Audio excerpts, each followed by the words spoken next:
Do'stlar, ayollarga mana bunaqa idish tovoq yuvadigan mashina berish kerak ekan, yaxshi ekan. Shundoq idishlarni solib qo'yadi. Bo'ldi, o'zi yuvib tayyorlab qo'yarkan. Yaxshi narsa ekan. Ishga ketish oldidan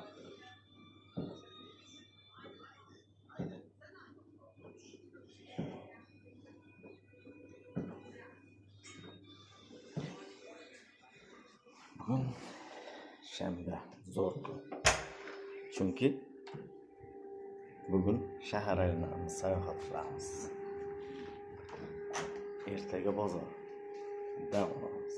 Kechgacha. Mashinalarimiz tayyor. Yana mashinani yuvib ketishibdi, baraka topkunlar. Qoyil. Bo'lmasa ketdik ishga. Bo'llar chaqiramiz. Signal chasak hammasi chiqishadi.